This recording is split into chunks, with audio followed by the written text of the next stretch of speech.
Dalmo Pessoa, Juarez Soares, Arthur Eugênio, Nil Bernardes com seus convidados musicais. E no comando deste timaço, Edgar Soares.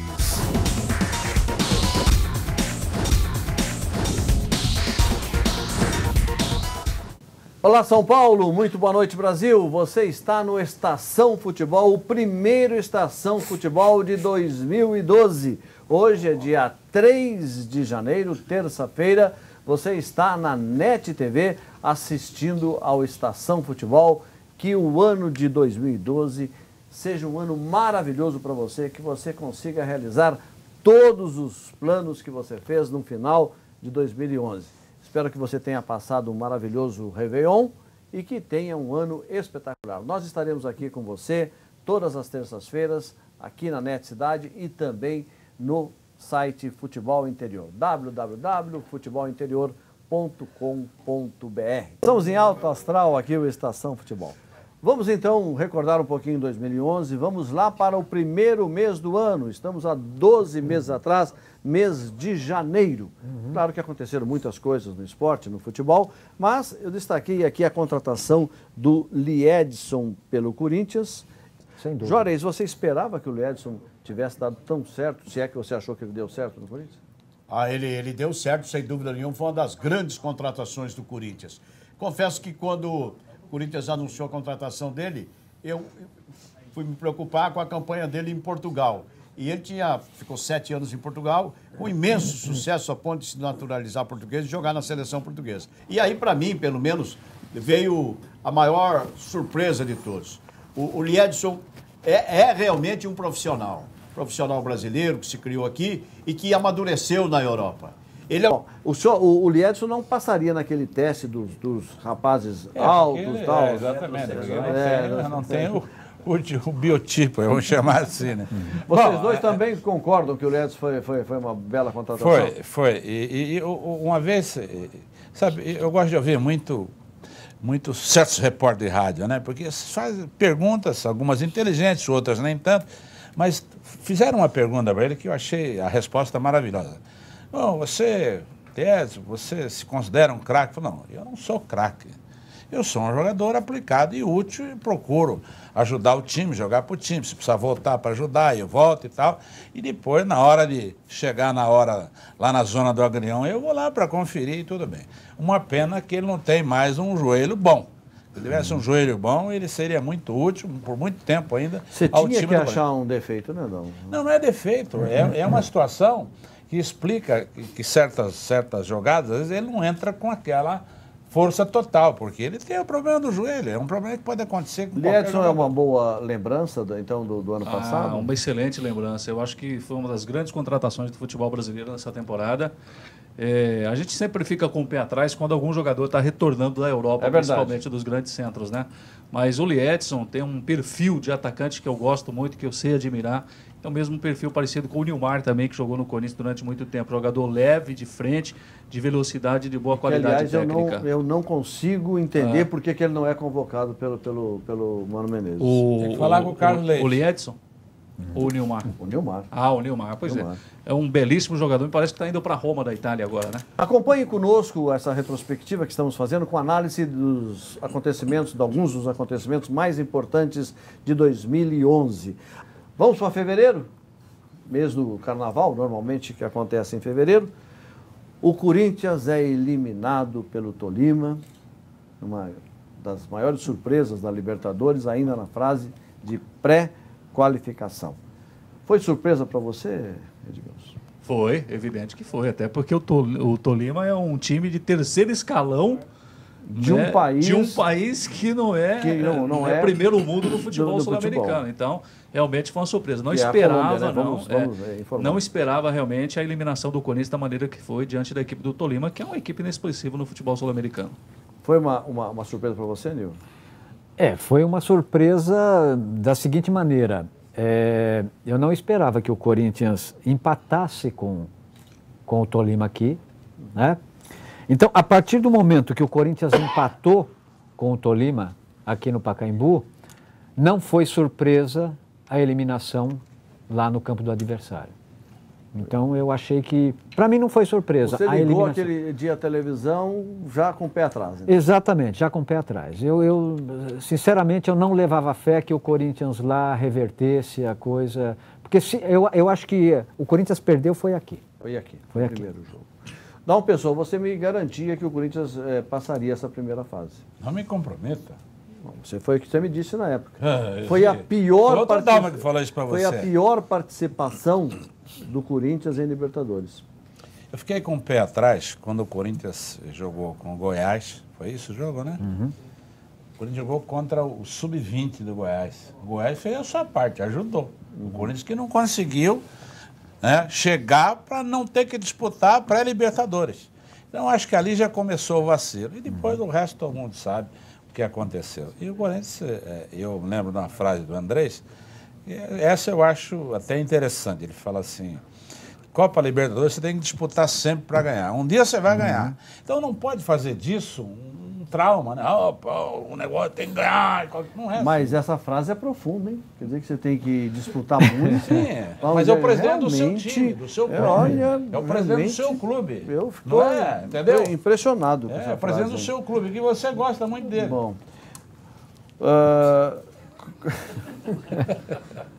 Jorge Soares, foi uma surpresa a desclassificação para um time desconhecido que depois nem foi muito. E olha que o André ajudou, ele comprou metade da renda para a torcida prestigiar o time lá, viu? Tem mais essa. Eu, por exemplo, do Corinthians disse essa frase que para disputar a Libertadores para ganhar tem que disputar várias vezes até ganhar. E teve outra frase também de uma profundidade filosófica que nos remete que a gente tem realmente que refletir sobre o assunto, quando ele disse: o Corinthians perdeu para o Tolima. Ele falou: mas o futebol é uma caixinha de surpresa. Quer dizer, uma frase que nunca ninguém falou e que o Andrés realmente naquele momento falou. Porque não então, tinha outra para dizer. É evidente que foi uma surpresa desagradável para a torcida do Corinthians. Foi uma decepção total quando o time mal largou na Libertadores e já perdeu e já foi desclassificado. Realmente, o Ronaldo exagerou, ele deveria ter parado um bocadinho antes ou não? Eu acho que sim. Eu acho que ele deveria ter parado quando ele ganhou os títulos pelo Corinthians, né? Eu acho que ele já sentia que não ia dar mais. O Ronaldo demorou para parar? Eu acredito que sim, né? No final do ano, de 2010, eu acho que ele deveria ter parado ali. E é difícil também, a gente entende o lado do jogador, porque você fez aquilo a vida inteira, você está acostumado com aquela rotina na sua vida. E de repente você tem que parar de uma hora para outra. Com a rotina ou com a fama, com a paparicação? A fama também vira rotina na vida de um profissional como o Ronaldo. Não tem como você diferenciar. Essa frase é boa. A fama também, para alguns, vira rotina. Vira rotina mesmo para ele. Então é difícil, de repente, para ele, mesmo nas condições físicas precárias que ele tinha no início da temporada, dele de repente chegar e falar: não, vou parar. Eu acho que a decepção da eliminação na Libertadores da América é que deu um tilt nele. Dá uma pessoa, no final da carreira, o Ronaldo estava mais pesado que você? Estava. Estava mais? Estava com 101 por aí. Então ele estava realmente. Então, 7 quilos a mais do que eu. Ele parou, demorou um bocadinho? Demorou, mas ele veio para cumprir um papel, foi importante, uma jogada de marketing inteligente. Claro que a presença dele, de um certo modo, inibia muitos adversários. O gol que ele fez no Fábio Costa, naquele gol, foi um gol bonito. Encerrou a carreira do Fábio Costa. Eu tenho a impressão que ele queria ir para... Eu estava olhando a praia do Guarujá, aí o Ronaldo viu fora do gol, tocou por cima e acabou fazendo. Agora, é aquela história, dinheiro não aceita... E qual jogador que ele driblou antes de marcar o gol? Não lembro. Quem foi, Nil Bernardes? Lateral esquerdo, Triguinho. Ah, o Triguinho. Então é o seguinte, dinheiro não aceita desaforo. E o Ronaldo aproveitou-se até o fim, até porque ele era sócio do Corinthians também. Agora, nas receitas, né? Jorge Soares, o que significou essa vinda do Ronaldo depois de ter sido consagrado no mundo inteiro para o futebol brasileiro e para o Corinthians? Haveria outro clube em que ele viesse para encerrar a carreira com tanta glória, tanta paparicação que não fosse o Corinthians? Eu acho que não. Depois, observando o Ronaldo, a vida dele, né, como jogador de futebol e a vida pessoal, eu me deparei com uma coisa que fiquei inquieto muito com isso, porque, na verdade, o Brasil não conhecia o Ronaldo. O Ronaldo saiu de São Cristóvão, ia treinar com 13, 14 anos, com 16 anos, 15 para 16 anos, chegou no Cruzeiro, foi titular do time do Cruzeiro. Quando estava com 16 anos, saiu do Cruzeiro e foi para a Holanda, do Holanda foi para a Itália, da Itália foi para a Espanha. Então, um garoto, um menino, goleador do jeito que ele era. Só que ele saiu do Brasil muito novo, ele estava em Belo Horizonte, jogando no Cruzeiro. De repente, o Ronaldo foi para a Europa e a gente imaginou, é mais um jogador, mais uma promessa que vai para a Europa. E o Brasil nunca viu o Ronaldo jogar em clube. Ele fez a vida dele na Europa, ele só jogou na Europa. Depois jogou na seleção brasileira, evidentemente. E quando aconteceu a contusão dele na Internacional de Milão, o Brasil chorou com ele, se desesperou com ele. A imagem dele fraturando o joelho foi uma imagem muito forte. O Brasil nunca tinha visto aquilo. Com um jogador que fazia gol na seleção brasileira, que fazia gols nos clubes da Europa. Aí aquele drama pela recuperação dele, foi para a França, foi operado, se recuperou, machucou de novo, se recuperou de novo, mas sempre longe do Brasil. Era um jogador extraordinário, longe do Brasil. De repente, esse jogador que a gente não conhecia, não tinha visto, não tirava fotografia com ele aqui, não pedia autógrafo para ele não trocava camisa com o jogador, a gente não via ele jogando em São Paulo, Rio, Minas, porque a vida dele era na Europa, ele voltou para o Brasil. E quando ele voltou, ele veio para o Corinthians. E o Brasil, de novo, se comoveu com ele.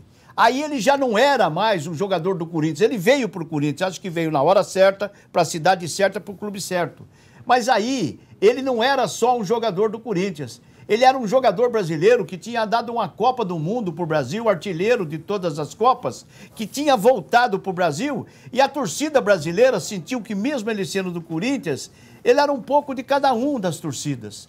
As torcidas gostavam do Ronaldo.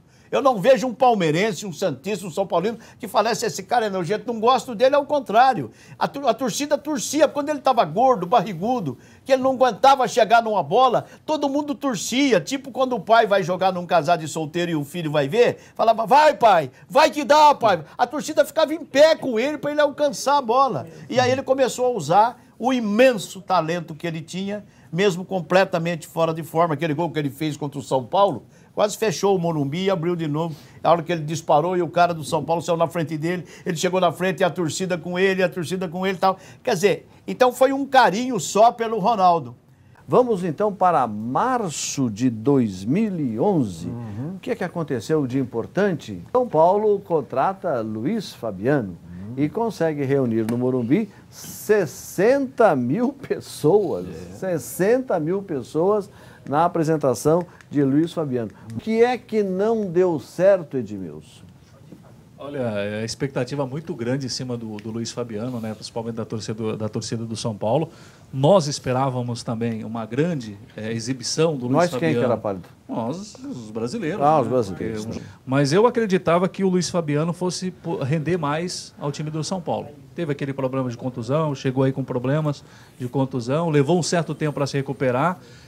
Recuperou-se e acabou entrando em campo. Foi decisivo em alguns jogos do São Paulo, mas com a pré-temporada agora, espero rever aquele Luiz Fabiano que estava jogando lá fora, fazendo muitos gols, que teve bem com a camisa da seleção brasileira, porque até então acho que não justificou a contratação dele e esses 60 mil torcedores do São Paulo que foram recepcionar o Luiz Fabiano. Imagina-se na expectativa de que ele fosse a solução para os problemas do São Paulo. Dá uma pessoa... Você contrataria o Luiz Fabiano se você estivesse na diretoria do São Paulo? Eu contrataria em outra circunstância, porque ele foi contratado quando ele já estava machucado, tinha sofrido uma contusão seríssima. Então foi um erro. Um erro, naquele momento foi um erro, sem dúvida. Mas com 22 anos eu também contrataria, estou falando agora. Não é isso, é que contrataram o cara quebrado, quer dizer, isso é uma irresponsabilidade. O São Paulo não tem lá o Refis, não sei o quê. O Refis que eu conheço é parcelamento de dívida, né? Mas no São Paulo é departamento médico, entendeu? Tá certo. Entrou e saiu. Mas voltando aqui ao assunto, só para terminar. Então é o seguinte, o Batista, o diretor de marketing, foi lá e contratou o cara quebrado. Chegou aqui, precisa operar. Aí operou, tratou e tal. Outra vez, outra cirurgia, até plástica, porque não sei o quê, não cicatrizou bem e tudo mais. Foi um investimento muito alto, caríssimo do São Paulo, vai demorar para ele recuperar. Ele é bom jogador, sem dúvida, é goleador. Pagaram 7,5 milhões de euros. Deram um contrato de 500 mil por mês para ele. 4 anos, você bota aí 48 salários, 50 salários, velho, se contar 13º, quer dizer, é um negócio... Bom, tá aí, obrigado ao Edmilson, obrigado ao Aldão, obrigado ao Juarez. Boa noite. Nil, qual é a música? Dizer não. Vamos lá. Dizer não. Dizer não, dizer não. O amor tem que entender que a gente tem razão. Dizer não. Já cansei, não quero mais brincar de solidão. Nunca mais você me vê chorar. E não quero acontecer.